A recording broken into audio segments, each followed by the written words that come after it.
नमस्कार, आदाब। मैं इस्लाम खान। हमारे साथ हैं सुरेंद्र कुमार गुप्ता, प्रभारी दिल्ली प्रदेश भारतीय लोक हित पार्टी से। आओ बात करते हैं इनसे। इनके साथ में बराबर में बैठे हैं दिनेश कुमार शाह। इन्होंने आज उत्तम नगर विधानसभा से अपना नामांकन दाखिल किया है। आओ बात करते हैं ये आगे किस तरीके की इनकी रणनीति रहेगी और इनको किस तरीके का समर्थन मिल रहा है और इनके क्या कार्य होंगे और दूसरी पार्टियों के चलते ये किस तरीके से जीत पाएंगे। तो ये अपना सब कुछ बता रहे हैं। आओ सुनते हैं, जानते हैं इनकी ज़बानी बात। सवाल के जवाब में बताया इन्होंने कि गंगा मैया की पूरी तरह से सफाई कराएंगे, जो सफाई सरकार नहीं करा पाई है। इसके अलावा ये जो है जनता के हित में काम करेंगे। सबसे ज़्यादा शिक्षा पर काम किया जाएगा। सुरेंद्र जी, मैं दिल्ली के जनता को सादर प्रणाम और चरण स्पर्श करके आशीर्वाद लेना चाहता हूँ। और मेरा नाम सुरेंद्र गुप्ता है। भारतीय जनहित लोक पार्टी का हम चुनाव प्रभारी हैं और हमारा समर्थित उम्मीदवार हमारे भाई दिनेश गुप्ता जी हैं और हम लोग प्रयास कर रहे हैं जो जनता को बीच में दिनेश गुप्ता जी जो दिन रात एक करके मेहनत कर रहे हैं 5 साल से, उनको हम लोग जनता को मना के इनको विधानसभा दिल्ली को भेजने का प्रयास करें। मैं गुप्ता जी जानना चाहता, दिल्ली में 2 बड़े काम हुए हैं, एजुकेशन और हेल्थ। और एजुकेशन के जगह जगह बड़े बड़े फ्लैक्स देखे होंगे, बड़े बड़े स्कूलों के इश्तेहार देखे होंगे। तो क्या आप मानते हैं कि दिल्ली में एजुकेशन पर काम हुआ है? सर, मैं आपके माध्यम से पूछना चाहता हूं दिल्ली सरकार से, जो 10वीं का जहां पे एग्जाम की फीस 300 रुपया थी, उसको 1800 रुपया कर दिया जाता है सरकार के माध्यम से। और जहां 12वीं का फीस 350 था, उसको 2400 रुपया कर देता है। और अननेसेसरी कुछ दिन लेट होने के बाद बड़ी पेनल्टी भी लगाया जाता है। तो क्या आप इसको सुधार मानेंगे?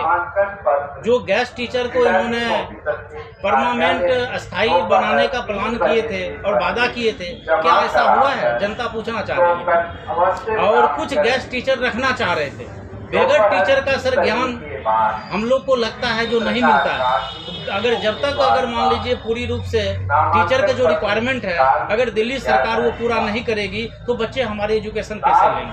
सिर्फ बात करने से, साफ सफाई करने से सर बच्चा नहीं पढ़ेंगे हमारे, दिखावा करने से। मैं दिल्ली के सरकार से पूछना चाहता हूं, उन्होंने किस क्षेत्र में कितनी टीचर दे रखे हैं और इतना फीस बढ़ाने के आखिर उनको क्या जरूरत पड़ गई? आप पहले पार्टी के नेता हैं जो भारतीय जन लोक हित पार्टी के, जिन्होंने एजुकेशन पर सवाल उठा रहे हैं। अभी तक विरोध में कांग्रेस पार्टी थी, बीजेपी थी और कई और दल, आम आदमी पार्टी के एंटी जो हैं दिल्ली की सियासत में, वो कभी इस मुद्दे को नहीं उठाते। उनके बड़े बड़े स्कूलों को देख के, उनके बड़े वोटिंग प्रचार को देख के सोचते हैं कि वाकई दिल्ली में काम हो रहा है। और आप एक सवाल कर रहे हैं कि एजुकेशन पर काम नहीं हुआ। जी सर, बिल्कुल सवाल कर रहा हूँ और ये सवाल मेरा नहीं है, दिल्ली का जनता का है। जब मैं दिनेश भाई के साथ इनके उत्तम नगर विधानसभा में मैंने घूमा और प्रवास किया, तो जनता का यही आवाज़ आया जो सर दिल्ली का सरकार हमसे वादा सिर्फ करती है लेकिन मेरे लिए कुछ भी नहीं करती है। अच्छा, एक और सवाल था कि दिल्ली में आप कई दिन से रह रहे होंगे क्योंकि आप चुनाव प्रचार करवा रही हैं, तो जो पोल्यूशन को लेकर राजनीतिक पार्टियां शोर मचा रही हैं, तो क्या वाकई दिल्ली में आपको पोल्यूशन लगा? सर, दिल्ली में इतनी पोल्यूशन है ये सबको पता है। सर, आपको नहीं पता है? जनता को नहीं पता है? सरकार आज 10 साल से वादा कर रही है कि जब दिल्ली में हम सरकार बन के आएंगे तो हम पूरा साफ सफाई करा देंगे, हम पर्यावरण पे काम करेंगे। लेकिन क्या पर्यावरण लगी है और कितनी लगी है? तो क्या सरकार लिखित रूप में जवाब देगी? और क्या लिखित रूप में सरकार जनता को बताएगी? और क्या बताना नहीं चाहिए सरकार को? सिर्फ वादा करना चाहिए वोट के टाइम पे और सिर्फ ये कहना चाहिए मुझे 5 साल दे दीजिए, हम आपको काम करके देंगे। मैं पूछना चाहता हूँ आपके माध्यम से, जो पर्यावरण पे इन्होंने क्या काम किए और कहाँ काम किए, किस क्षेत्र में किए, तो इसका जवाब इनको जनता को देना चाहिए। अन्य तो 2025 में जनता इनको जवाब देने जा रही है। लेकिन जिस तरह से हम बात करें, भाजपा यहाँ से विपक्ष की पार्टी है, कांग्रेस तो जीरो है क्योंकि उसका कोई विधायक नहीं है दिल्ली विधानसभा में। उन्होंने कोई न प्रदर्शन किया, ना कोई रोड शो किया, ना कोई उनके खिलाफ बड़ा हंगामा किया। क्या बीजेपी भी आम आदमी की तरह उनके साथ खड़ी है? नहीं सर, मैं इस बात पे कमेंट तो नहीं करूंगा, लेकिन मैं सारे पार्टी, जो भी पार्टी वादा कर रही है जो मैं दिल्ली में सरकार बनाएंगे, चाहे वो बीजेपी की पार्टी हो या किसी भी अन्य भी पार्टी हो, मुद्दा पे, एजुकेशन पे, पर्यावरण पे सबको बात करना चाहिए मेरे हिसाब से। आपके हिसाब से क्या करना चाहिए सर? नहीं, पॉल्यूशन पे किसी ने प्रदर्शन नहीं किया। लगता है कि दिल्ली का पॉल्यूशन ठीक है? बिल्कुल नहीं है सर, और मुझे लगता है सब सरकार को ये मुद्दा उठाना चाहिए, क्योंकि जनता के साथ वादा नहीं, सिर्फ करने से काम नहीं होगा, सिर्फ हमें काम करके भी देना होगा। हर बार हम वादा करके जाते हैं और काम कुछ भी नहीं करते हैं, और जनता इस बात से समझ रही है। और मुझे लग रहा है जो पार्टी जनता के भरोसे पे खड़ा होगा, इस बार जनता उसी सरकार को चुनेगी। दिनेश गुप्ता जी, भारतीय लोक हित पार्टी से आपके कैंडिडेट चुनाव लड़ रहे हैं और आपके सामने 3 बड़ी पार्टियां हैं जिनसे आपको चुनाव जीतना है। आपकी योजनाएं क्या होंगी, आपके मुद्दे क्या हैं आपके? सर, हमारा सबसे बड़ा मुद्दा है जो यमुना माता जी की जय। हम लोग सब बोलेंगे यमुना माता जी की जय, क्योंकि देखिए यमुना माता के नाम से दिल्ली जानी जाती है, और आज यमुना माता को 10 साल 15 साल हो गए, सारी सरकार आती है, उनकी साफ सफाई करके वादा करती है, कुछ भी सफाई नहीं हुआ। अगर हमारे पार्टी को मौका मिलता है तो सर हम लोग सबसे पहले यमुना माता की सफाई करेंगे, उनको जो है सो पूजनीय बनाएंगे, जो हमारे पूजनीय हैं वो। लेकिन आज हमारे छठ पूजा भी करना होता है, तो आज हमारे पूर्वांचल लोग और कोई भी नेता हमारे वहाँ जाके दिखाते हैं तो हम छठ पूजा भी नहीं कर पा रहे हैं, और उसका सबसे कारण है दिल्ली सरकार। नहीं, साफ सफाई की बात तो ठीक है, और सफाई होनी भी चाहिए, मगर दिल्ली के और विकास के मुद्दे हैं, उन पर आपकी क्या योजना रहेगी? सर, मेरा विकास का मुद्दा पे यही योजना है, जो दिल्ली के अंदर में सबसे पहले एजुकेशन में जो सुधार और होना चाहिए। जो सरकार वादा करती है जब हम 300 रुपया फीस है वो 1800 रुपया कर देती है। अगर हमारी सरकार आती है तो हम सर बच्चे को उसमें छूट देंगे, बल्कि हम बिजली पानी में नहीं, हम एजुकेशन में छूट देंगे, जो हमारे बच्चे अच्छा से पढ़ सके। और हम हेल्थ में छूट देंगे सर, जो हम हेल्थ में अपनी इलाज करा सके, क्योंकि आज के डेट में लोग 2 ही चीज़ से गरीब आदमी मर रहा है, वो मर रहा है सर एजुकेशन में, और मर रहा है सर हेल्थ लेके। हमारी सरकार दोनों पे सुधारने का सबसे पहला काम करेगा। केजरीवाल जी 2100 रुपये और कांग्रेस 2500 रुपये महिलाओं को देने का वादा कर रही है, तो आप उनसे किस तरीके से जीत पाएंगे, यानी कि आपकी योजना क्या होगी महिलाओं के लिए? सर, जो भी योजना, अगर बीजेपी 2500 कर रही है, केजरीवाल जी 1500 कर रहे हैं, जो भी वादा कर रहे हैं, हम ये बोलेंगे कि अगर हमारी पार्टी जीतती है तो मिलना चाहिए। महिलाओं को हम जितना दे उतना कम है, क्योंकि सारे दिन महिलाओं घर में रहती है, जेंट्स तो कमा के अपना पेट भर लेता है, लेकिन महिलाओं को अगर सरकार कोई भी कुछ लाभांशी चीज दे रहा है तो मुझे लगता है देना चाहिए। मैं आम आदमी पार्टी की योजना के बारे में पूछना चाह रहा था, जब वो कह रहे हैं कि हम 2100 रुपये महिलाओं को देंगे जीतने के बाद, जबकि 10 साल से उनकी सरकार है, तो बुजुर्गों की पेंशन क्यों बंद की गई? आप इस पर क्या कुछ बोलना चाहेंगे? ये बात सर आप अच्छी तरह से समझ रही है, जनता भी समझना चाह रही है और समझ भी रही है जनता। तो ये सरकार सिर्फ वादा करती है। आज पहले तो इन्होंने 2100 का वादा नहीं किया, आज जब चुनाव आता है तो वो अपना वादा करती है। 10 साल से सरकार है, उनको वादा करने की क्या जरूरत है, वो तो लागू कर देते, पावर बहन सब कुछ है उनके पास, तो वो वादा करते हैं। और उस वादा क्यों करते हैं ये बात जनता जानती है, और मुझे लग रहा है 2025 में जनता का जवाब उनको मिल जाएगा। दिनेश कुमार शाह जी, आपने उत्तम नगर से पर्चा भरा है और हर उम्मीदवार के अलग अलग मुद्दे होते हैं, लेकिन मैं एक सवाल पहले पूछ ले तो बाद में विकास की बात करेंगे। अरविंद केजरीवाल साहब ने राशन कार्ड की बात की थी, हाँ 45 दिन में राशन कार्ड बनेगा, और नहीं बनेगा तो सज़ा होगी, जुर्माना होगा। तो क्यों आप दिल्ली के उत्तम नगर इलाके में रहते हैं, तो क्या ऐसा हुआ है, थोड़ा जानना चाह रहे थे। उत्तम नगर विधानसभा क्या पूरे दिल्ली में राशन कार्ड तो 10 साल से बनाया नहीं, ये तो नाम जोड़े भी नहीं। जो पुराने राशन कार्ड बने हुए हैं उनमें भी नाम नहीं जोड़े हैं। तो जनता जनार्दन से हम कहते हैं, भारतीय लोकहित पार्टी के समर्पित उम्मीदवार उत्तम नगर विधानसभा से हम हैं, दिनेश कुमार शाह। तो हम जनता जनार्दन से अपील करते हैं कि इस बार केजरीवाल जी को आप सजा दे दीजिए, एक भी सीट नहीं आना चाहिए केजरीवाल जी का। आप जहां जनता जनार्दन चाहे तो निर्दलीय समर्पित उम्मीदवार जो भारतीय लोकहित का है उनको जिताइए। अब फिर 45 दिन क्या हम कह रहे हैं, हमारी पार्टी ये वादा करती है कि अगले 30 दिन में ही जिनका राशन कार्ड बनाना है उनको राशन कार्ड बनवाकर घर पहुंचा दिया जाएगा। नहीं, आपने बताया कि जनता सजा दे, ये अपील कर रहे हैं आप केजरीवाल जी के लिए, और अगर उनको सजा देती है तो दूसरी पार्टी भी आपके सामने 2 और हैं, कांग्रेस भी है, भाजपा भी है, तो आप किसको जिताना चाहेंगे? सभी पार्टी को सभी जनता देख चुके हैं। एक बार 3 बार कांग्रेस को भी जिता के देख चुके हैं, एक बार बीजेपी को भी जिता कर देख चुके हैं। तो एक अब की बार नई पार्टी को जिता के, समर्थित उम्मीदवार को जिता के देखिए। अगर काम नहीं करेगी अगले 5 सालों में तो फिर जनता का जो होगा, जनता का जो निर्णय होगा सिरमाते होगी। अच्छा, एक और सवाल था कि पेंशन बुजुर्ग सम्मान की बात आम आदमी पार्टी करती है, तीर्थ यात्रा पे भी भेजती है, तो क्या जो उनकी पेंशन है, क्या बुजुर्गों को पेंशन मिल रही लगातार?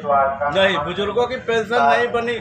पिछले 10 सालों से नई पेंशन तो बुजुर्गों को इन्होंने बनाया ही नहीं। 2 दिन के लिए इन्होंने खोला भी था कि बुजुर्गों का पेंशन बनाएंगे, तो जितने भी हमारे दिल्ली क्षेत्र के जो बुजुर्ग हैं वो कागज इकट्ठा जब तक बंद कर दिया इन्होंने। अब उसी बीच में जो बुजुर्ग हमारे सम्मानित है वो भरे 2-4 भरे 2,000 भरे 500 भरे वो भरे होंगे, लेकिन बाकी वो भी नहीं बनेगा। और इनका जो है ना, ये कथनी और करनी में बहुत बड़ा अंतर है।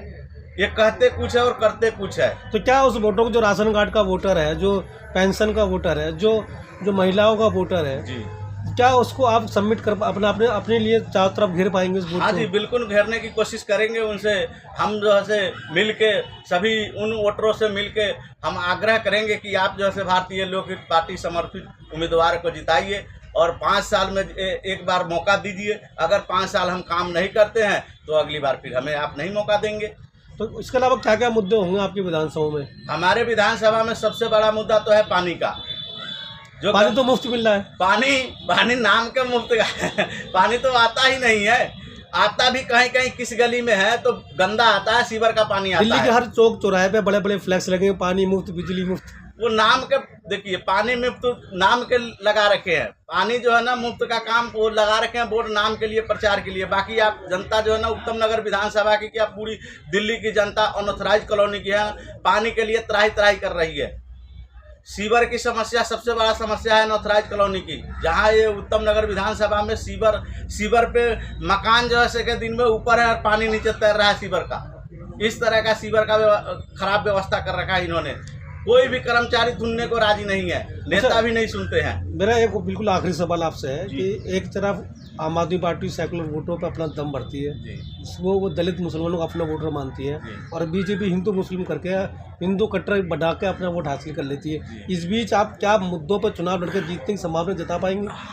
हमारा जो है पार्टी का ये विचारधारा है कि शोषित, वंचित, पीड़ित, गरीब, मिडिल क्लास का जो है हमारी विचारधारा में है, उनका विकास हो। इस मुद्दे पर हम चुनाव लड़ेंगे और इसी मुद्दा हमारा सबसे स्व कारोबारी, रोजगार, छोटे छोटे कारोबारी के मुद्दे पर हम लोग चुनाव लड़ रहे हैं। उनको सम्मान मिले। लगता है कि इन मुद्दों पर चुनाव जीत पाएंगे? बिल्कुल, आज नहीं कल यही मुद्दा चलेगा और इसी मुद्दा पर ही चुनाव जीता जाएगा। कुमार झा जी, आपसे जानना चाहेंगे, दिल्ली के अंदर कुछ निर्दलीय भी लड़ रहे हैं और आपके कैंडिडेट आपकी पार्टी से कितने लड़ रहे हैं?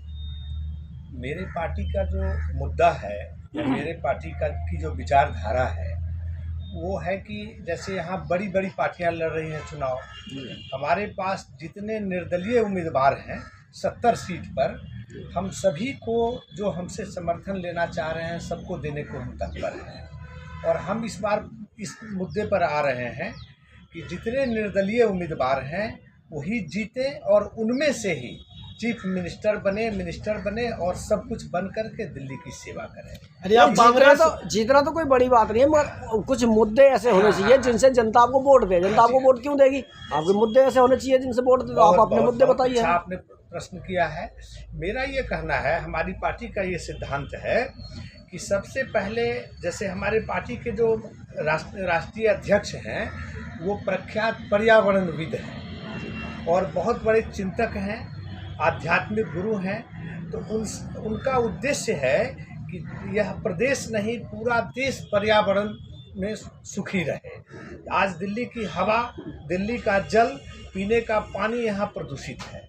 तो सबसे पहले पीने का पानी मिले जनता को, साफ हवा स्वच्छ हो, यमुना मैया स्वच्छ हो, इसके लिए हम पहला काम करें। यदि हमारी सरकार बनती है, जो निर्दलीय को हम समर्थन दे रहे हैं, तो हमारी पार्टी, हमसे समर्थित उम्मीदवार जीतते हैं। निर्दलियों को जो आप समर्थन देंगे किस तरीके देंगे? निर्दलियों को आपसे आगे मिलना पड़ेगा या आप उनके?